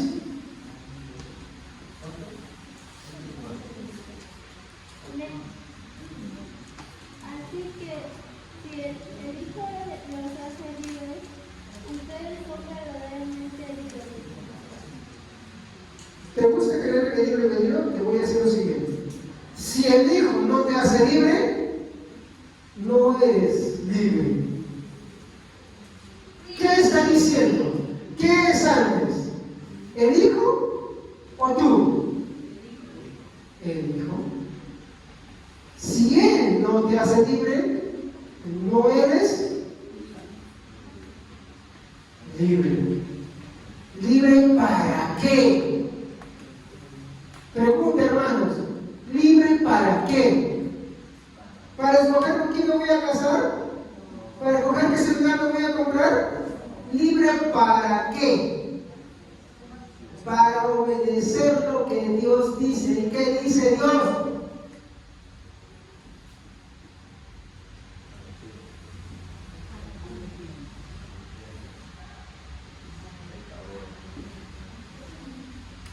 Así de simple. Arrepiéntete, pecador.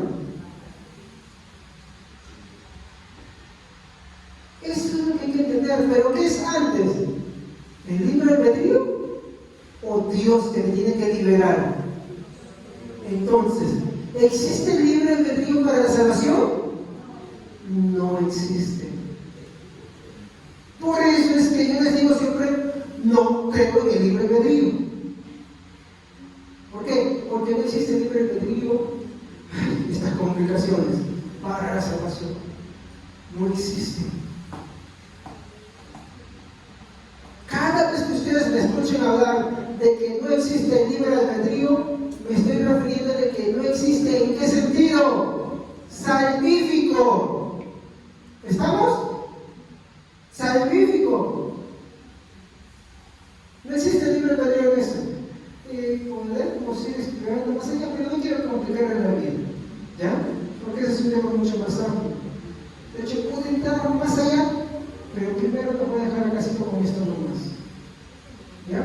Entonces, el hombre es responsable de todo, demostrando que el uso o en el uso de su libre albedrío, este es pecador. Y que este no es suficiente para la salvación ni eficiente. Por lo tanto, el hombre no tiene libre albedrío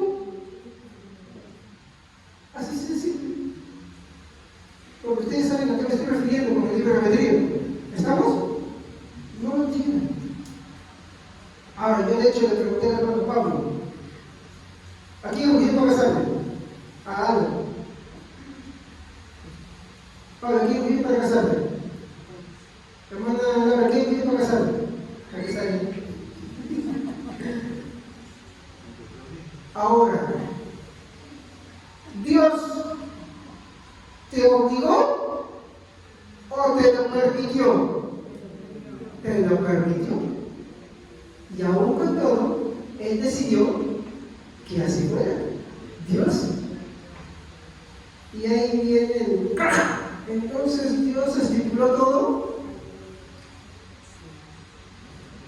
Y ya no quiero entrar con ustedes a discutir más, porque mientras que no entiendan que el libre albedrío no existe en el sentido científico, completamente no entenderán más allá tampoco otras cosas. Así de simple. Entonces, no puedo llevarlo más allá todavía eso. Como me dijo alguien, soberanía de Dios, y es verdad, soberanía de Dios en todo, y absolutamente en todo. Traducido, no soy salvo porque sea inteligente, porque decidí bien o elegí bien, porque soy sufrido, ay, sí, cosas, por eso me dejo decir, ¿no? Porque soy estudioso. ¿Alguna piensa que yo me quedo salvo porque estudio y me pongo a indagar y yo no? Y lo hago para conocer mejor a mi Dios, para amarlo mejor, porque reconozco que soy ignorante. Pero eso el despierto de la salvación me ayuda a conocer a quien me salvó. De hecho, si amo verdaderamente a Dios, buscaré conocerlo más. Por eso que cuando uno tiene interés en estudiar la palabra de Dios y en orar, está demostrando que verdaderamente lo ama. Y si no ama verdaderamente, porque Dios no lo amó. Entonces, si tú eres un verdadero cristiano, te lleva al primer punto, arrepentimiento. Si no te lo reconoces, no eres de Dios. Si lo reconoces, sí eres de Dios. En pocas palabras, Dios te quiere dejar así.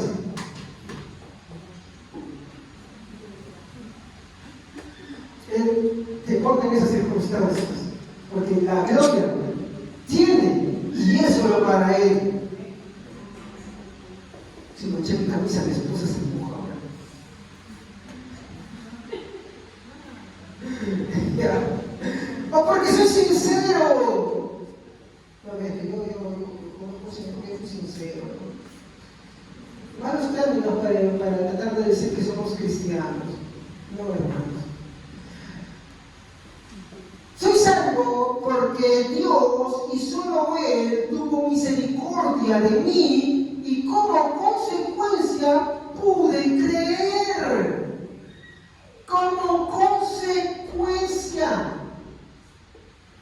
No es que porque fui inteligente, porque fui sincero, porque yo sufrí, por eso. No, es al revés. Solo por la obra regeneradora hecha por Dios recién podemos creer. No antes. Entonces la pregunta es, ¿dónde está el libre albedrío como la causa de la regeneración? Esa es mi pregunta. ¿Dónde se encuentra ahí el libre albedrío como causa? ¿Saben qué es la causa? No es la causa esa que come con papita y que se esa no. Cuando hablamos de causa, hablamos del origen. Origen. ¿Estamos? Por ejemplo, mis zapatos tienen un origen, la fábrica de zapatos. ¿Estamos? Ella no se hizo sola, tiene un origen, una procedencia. Pero miren cómo es lo que opinamos. Acá vienen los famosos dibujos del hermano Javier. Con esto finalizo. ¿Ya? Primer dibujo, son 3 dibujitos. No se rían, por favor. Ríanse nomás, hermanos. Si se rían y entra y queda la lección, yo estoy satisfecho. ¿Ya? Veamos el primero, para el resumen de todo. Acá está el hermano Javier, ¿no? Y el hermano Javier, él dice que es libre albedrío, el que, ¿no? Hace que como consecuencia, él ahora crea. Por eso él es salvo, ¿no? y como consecuencia, él va a Dios. ¿Qué problema ven en esto? ¿Dónde está el origen y la causa? Claro, veamos las causas, ¿ya? Causas. En el primero, la causa se encuentra en el hombre. La salvación es de Dios, la misericordia es de Dios, la bondad es de Dios. Entonces, ¿esto está bien o mal? Pero sí creen muchos. Yo también he creído así. Eso es errado, muy errado. ¿Cómo puedo, mi hermano? Claro, una cosa es que en el Edén se ve este ejemplo. Ahora, quiero ponerles algo. Digamos que alguno me diga acá, no, hermano, ¿sabe qué? Yo pienso que usted se está equivocando. Muy bien. Yo le pregunto, muéstreme evidencias bíblicas para esto. ¿Sabe qué pasa? No las hay. Ni una. No hay. ¿De qué decir usted encerrarse y creer algo que no tiene evidencia bíblica? Si usted se dice ser cristiano, no la hay. Busque ahorita, echando su concordancia si quiere. No hay evidencia para eso.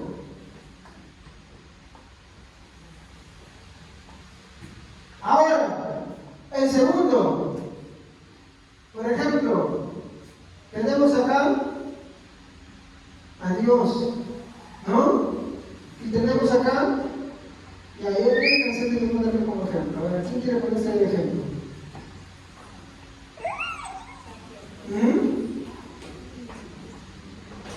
Vamos a poner al hermano Pablo, ¿ya? Entonces vemos primero acá que Dios se encuentra acá arriba, ¿no? Cuando vemos de arriba estamos hablando de autoridad, supremacía, preeminencia. ¿Y qué hace Dios? Miren la flechita. Muestra su misericordia. ¿Hacia dónde la está mostrando? Hacia un hombre que está ahí, el hermano Pablo, ¿ya? Ahí está el hermano Pablo. Entonces, cuando muestra su misericordia, ¿qué hace? Lo regenera. Por consiguiente, él ahora sí cree. Y se llama patita chueca, lo siento. ¿Ya? No, está mal esto.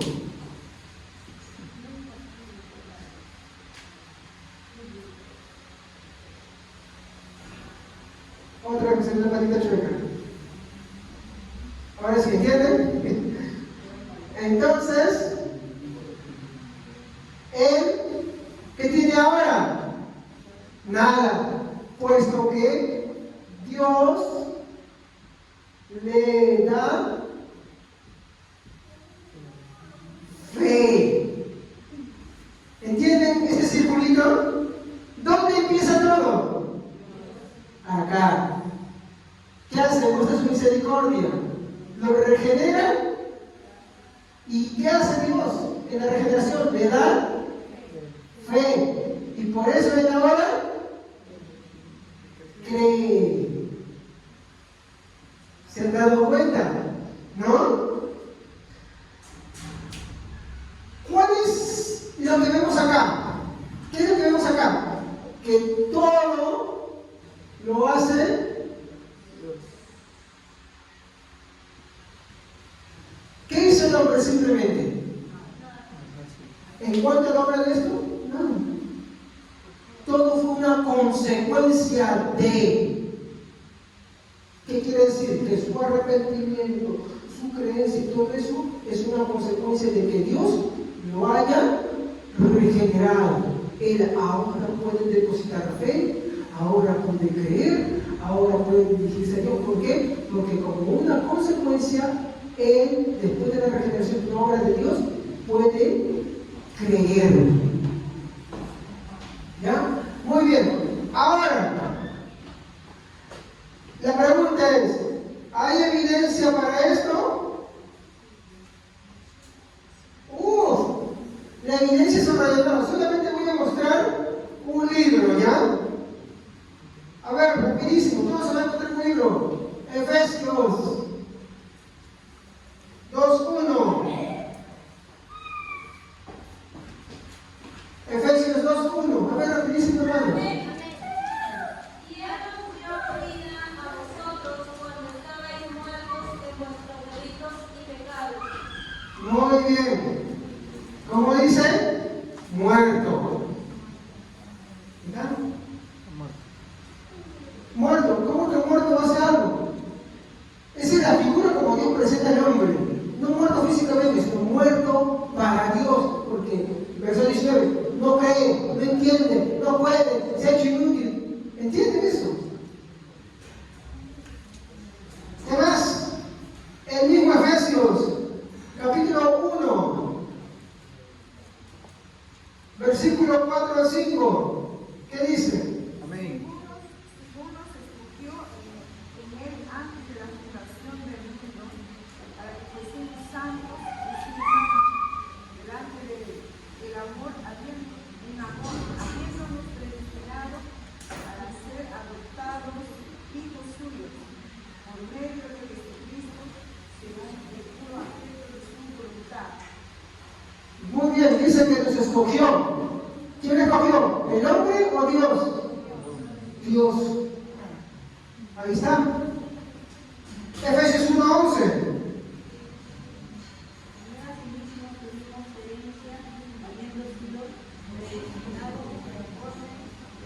Un ratito, hermanos, déjenme todos. Es una cosa que nos traten de leer fuerte para que todos lo escuchemos. Ahora otra vez, por favor.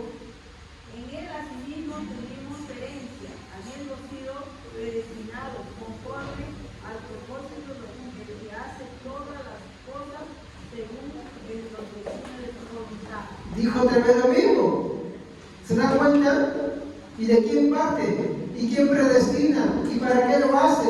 ¿Y cómo lo hace? ¿Y por qué lo hace? No lo hace para que la persona viva en pecado, lo hace para que la persona viva para él. ¿Se dan cuenta? Entonces no es una justificación para el pecado, es una justificación para buscar pero no es una justificación para el pecado. Lo que nos está diciendo es que nos escoge para vivir para él. ¿Qué más? Efesios, eso es lo obvio. Efesios capítulo 2, versículo 8 al 9. No hay tinta. No hay tinta. Efesios 2, 8, 9. ¿Alguien que lo haya leído? Por gracia sois salvos por medio de la fe, y esto no de vosotros, pues es don de Dios, no por obras, para que nadie se gloríe. Muy bien. Efesios 2, versículo 4 al 5. Amén. Pero la compasión de Dios es muy grande y Él nos amó con un inmenso amor. Estábamos muertos espiritualmente a causa de nuestras ofensas contra Dios, pero Él nos dio vida al unirnos con Jesucristo. Fíjense, ustedes fueron salvos solo por gracia, a la generosidad de Dios. ¿Se dan cuenta? ¿Dónde, hermanos, en toda esta arrolladora cantidad de versículos, solamente en un par de capítulos, dónde se encuentra el libre albedrío como la causa de la salvación del hombre? ¿Dónde, hermanos? ¿Está ahí? No está. Entonces, yo les hago la siguiente pregunta de reflexión. ¿Por qué creemos cosas que nos enseñan a veces que parecen muy bonitas y lógicas cuando no tienen un respaldo en la Biblia? ¿Por qué? ¿Se dan cuenta? ¿Saben cómo se llama eso, hermanos? Apostasía. Cuando los pareceres, los supuestos priman antes que los conceptos y fundamentos bíblicos de la palabra de Dios. Y eso que yo todavía no estoy mi hermana, estoy solamente acariciando un poco. Hay más todavía. Y esto va a ser el tema del próximo servicio. Tenemos este otro. Este es el segundo, este es el primero y este es el tercero. ¿Ya?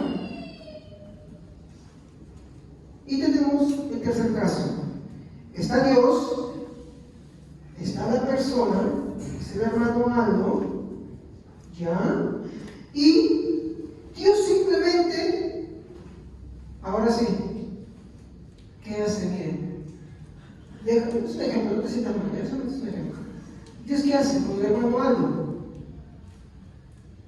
Miren, yo lo he puesto acá, como la postura equivocada. Está Dios acá con el hermano Aldo y lo deja o le permite andar a su libre, ahora sí, albedrío. Miren y escuchen atentamente esto porque estoy terminando. ¿Para qué, hermanos?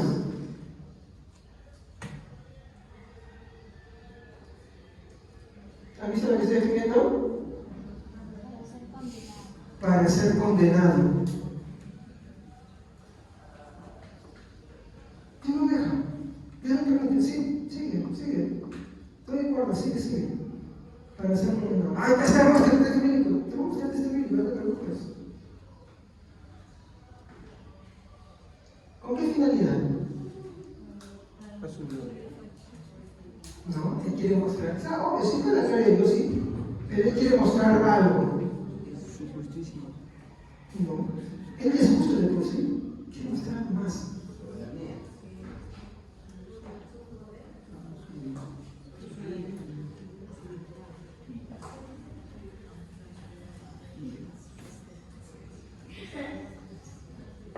Fundamento, no es el único, hay muchos. Romanos, capítulo 9, versículo 20. ¿Qué dice? Mas antes, oh hombre, ¿quién eres tú para que alterques con Dios? Dirá el vaso de barro al que lo formó, ¿por qué me has hecho así? ¿O no tiene potestad el alfarero sobre el barro para hacer de la misma masa un vaso para honra y otro para deshonra? Si Dios hace muchos vasos para deshonra, Él sigue siendo bueno, porque Él es la bondad. El hombre, en el uso de su libre albedrío, ahí sí te puedo afirmar, hace lo malo. Ahí sí está la responsabilidad de Dios. ¿Sabes en qué está? En que Dios te lo permite. Dios permitió a Satanás que haga eso. Una de las criaturas mejor creadas, perfectas, pero lo colocó en una posición condicional, bajo su propio mérito, como Adán, bajo su propio mérito, sea recompensado o sea condenado. De esa misma manera, para eso también son los vasos de deshonra. ¿Qué te está diciendo con esto? Teme a Dios. Teme a Dios. No seas soberbio para con Dios. Sea agradecido para con un Dios que fue misericordioso contigo. Sigo leyendo. ¿O no tiene potestad el alfarero sobre el barro para hacer de la misma masa un vaso de honra y otro de deshonra? ¿Y qué si Dios queriendo mostrar? Mire cómo dice acá. ¿Y qué? Ya Pablo se cansó y le responde a lo que está terminando. ¿Y qué? Acuérdense, ¿y qué? Si Dios, queriendo mostrar su ira, ¿no? Y hacer notorio su poder, soportó con mucha paciencia los pasos de ira preparados para destrucción.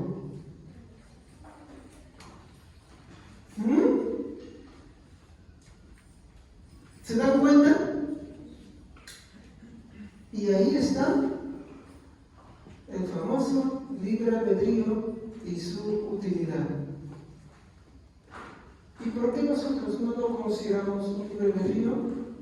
Porque si el Hijo no te libera, no puedes obtener la verdadera libertad. Y esa verdadera libertad es aquella que Dios está exigiendo al hombre.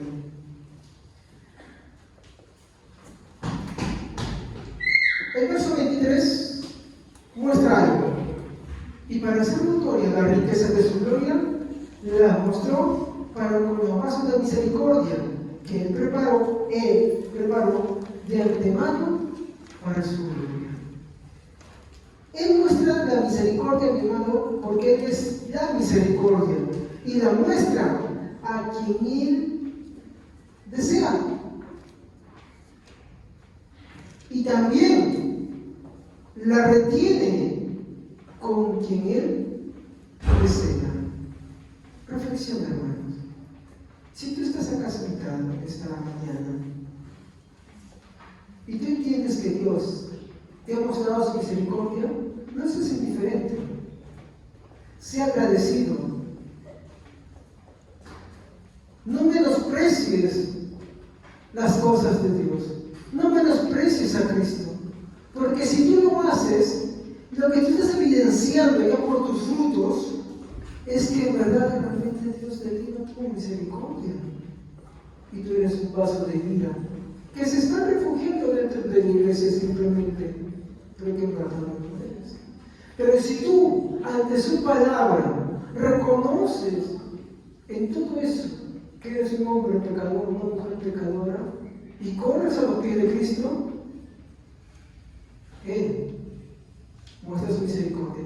Pero el hecho de que tú puedas ir a Él es porque Él te lo concede, porque el querer y el hacer proviene por la buena voluntad de Dios. Entonces, no desprecies a Cristo. No solamente desprecies a Cristo cuando se te dice acéptalo, sino cuando se te dice sé humilde y dale la gloria a Él, reconócele, porque Él es el autor y consumador de todo eso. Venga a los pies de Cristo, tírate ante la cruz de Cristo. No solamente la reconozco como tu Salvador, sino también como tu Señor. ¿Por qué me dices Señor, Señor, si no haces lo que yo mando? Eso dijo Jesús. ¿Por qué me llamas Señor, Señor? Esa es una reflexión que quiero dejarles. Pero te presento hoy a Cristo, mi hermano. Tú puedes estar mucho tiempo acá, pero aún así no haber nacido de nuevo. Te presento a Cristo. Ven a Él. Vive una vida como Él te pide que la vivas. Solamente la puedes vivir si Él verdaderamente te hace libre y te regenera. Porque Él te lo da todo. Fe, anhelo, deseo, el querer y el hacer. Y si esas cosas no están en ti, no pienses que está todo perdido. Si tú de hecho esta mañana reconoces que esas cosas no están en ti y tú vienes a sus pies, sí eres de Él. ¿Por qué? Porque querer y hacer te lo puso Él para reconocer de que eres un pecador y necesitas de Él urgentemente. Vamos a poner de pie. Padre, te damos gracias en esta mañana por tu misericordia.